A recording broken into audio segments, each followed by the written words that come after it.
पर अपने विचारों को परिवर्तित करो। तुम्हें एक लंबी यात्रा तय करना है। तुम्हें मैंने धर्म युद्ध का योद्धा बनाया है, जो अपनी ऊर्जा शक्ति को लेकर, अपनी मां की शक्ति को लेकर, अपनी गुरु की शक्ति को लेकर के, अपनी आत्म चेतना की शक्ति को लेकर के अनीति अन्याय अधर्म को समाप्त करने की सामर्थ्य रख सके। आपको किसी अस्त्र शस्त्र की आवश्यकता के बगैर आप अपनी ऊर्जा शक्ति के माध्यम से समाज को बदलते चले जाओ, और यह समाज बदल उसी से रहा है। लाखों लाखों लोगों में आज जो परिवर्तन आ रहा है, ये आप सब लोगों के, जितना आपके आध्यात्मिक जीवन में परिवर्तन आ रहा है, विचारों में परिवर्तन आ रहा है, उतना समाज में परिवर्तन आता जा रहा है।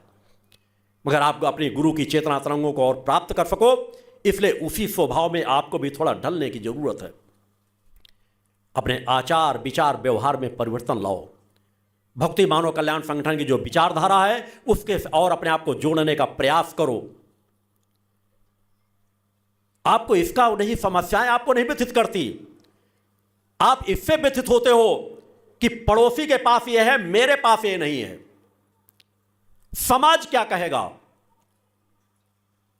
कभी आपने देखा है कि आप लोग जैसा जुड़े, वैसे मुझसे आज 90% क्या, मैं 95%, 99% तक आम समाज के लोग ही जुड़े होंगे, गरीब से गरीब लोग ही जुड़े होंगे, क्योंकि मैंने वैसा आह्वान ही किया है।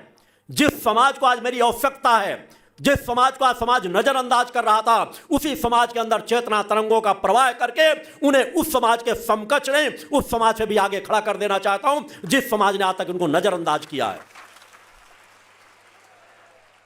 उससे धीरे धीरे अपने आप को बदलो, परिवर्तन करो। भक्ति मानव कल्याण संगठन का गठन सहज कार्य के लिए नहीं किया गया। आपका गुरु आपके बीच सहज कार्यों की पूर्ति के लिए नहीं आया। जिस लक्ष्य की पूर्ति के लिए आपका गुरु आया है उसको आपको बता चुका है महाशंखनाद में, अन्य क्रमों के माध्यम से, कि समाज के अनीति अन्याय अधर्म को समाप्त करने के लिए भक्ति मानव कल्याण संगठन को डटकर उसका सामना करना है और सत्य धर्म की स्थापना करना है। अनीति अन्याय अधर्म के धरातल को खिसकाना है। यह कार्य भक्ति मानव कल्याण संगठन को करना है। इसके लिए हर पल उस परम सत्ता की कृपा की आवश्यकता है। हर पल उस परम सत्ता की तरफ आप और बढ़ेंगे, तभी आपके जीवन में परिवर्तन आएगा। केवल कह देने मात्र से नहीं आता, कर्म में उसे ढालो, विचारों में उसे लाओ। सतत जब आपके विचार चलते रहेंगे, एक क्षण भी ऐसा ना गुजरे जब आप गहरी नींद में चले जाओ तब भी आपको धर्म अध्यात्म के स्वप्न जब आने लगे। सोते जागते उठते बैठते कोई भी कार्य करते हुए जब आपको उस परम सत्ता का ध्यान चिंतन स्मरण बना रहे, तो मान लेना आपका पतन रुक गया। कहीं ना कहीं दिशा आपकी दूसरी दिशा में चलने लगी। विकार मन में आए, उधर ध्यान को तुरंत हटाओ, दूसरी सात्विक बातों को सोचना शुरू कर दो। मन को पहले शांत करो। जब मन शांत होगा तभी मन दिव्य बनेगा। मन को शांत कर लेने से कुछ प्राप्त नहीं होगा, तो थोड़ा सा लाभ प्राप्त होगा, क्षणिक शांति प्राप्त होगी। मगर मन जो है उससे हटा, फिर आप नाना प्रकार की बातों को सोचने लगोगे, फिर भी मन आपका विकारों की ओर भागने लगेगा। अतः धीरे धीरे तप करते हुए, मन को एकाग्र करते हुए, विचारों में परिवर्तन करते हुए, मन को धीरे धीरे उस परम सत्ता के चरणों में लगाते हुए, अच्छे कार्यों में लगाते हुए मन को धीरे धीरे करके दिव्य बनाओ। और जब मन और बुद्धि आपकी दिव्य बनने लग जाती है तो आपका जीवन बदलता चला जाएगा। आप कम संसाधनों में अपने आप को ज्यादा सुखी समझोगे। किसी ग्रामीण क्षेत्रों में चले जाओ, एकांत के ऐसे क्षेत्रों में चले जाओ जहां पर लोग झोपड़ियों में रहते हैं। उन झोपड़ियों के पास जाकर कुछ समय गुजार करके देखो। आपका गुरु तो आप ध्यान चिंतन के माध्यम से हर जगह मौजूद है, हर जगह का चिंतन करता है, और इसीलिए मेरे कदम उन गरीबों की ओर ज्यादा बढ़ते हैं। उन्हें आज मेरी आवश्यकता है, वो आज ज्यादा शांति से कुछ कर सकते हैं।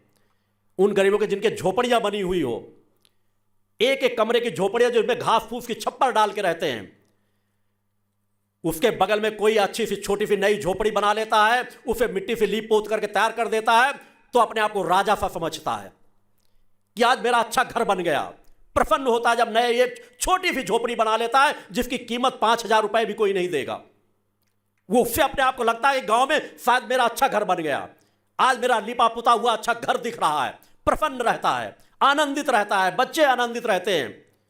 आपके पास उससे सैकड़ों गुना ज्यादा है, हजारों गुना ज्यादा है, फिर भी अशांत हो। इसलिए कि तुम सिर्फ और सिर्फ ऊपर की ओर देख रहे हो कि दूसरे के पास 10 गाड़ियां हैं, दूसरे के पास 10 कमरे का मकान बना हुआ है, मेरे पास तो 1 कमरे का मकान है। अरे जीवन के कितने क्षण हैं, आते जाते जीवन गुजर जाता है, न कोई कुछ लेकर आया न कुछ लेकर जाएगा। आज यहां बैठे हो, कल आपके साथ क्या हो जाए तब आपके हाथ क्या लगेगा? आपके सत्कर्म और दुष्कर्म। हर पल सत्कर्मों की पूंजी को इकट्ठा करो। आप इन क्षणों पर यहां बैठे हुए हो, कल को अगले क्षण कुछ हो जाए तो आपके क्षण आपके लिए कल्याणकारी हो जाएंगे। और ये क्षणों पर आप कोई अपराध कर रहे होते, वहां पर कुछ हो जाता तो वो अपराध आपको पतन के मार्ग पे ले जाता।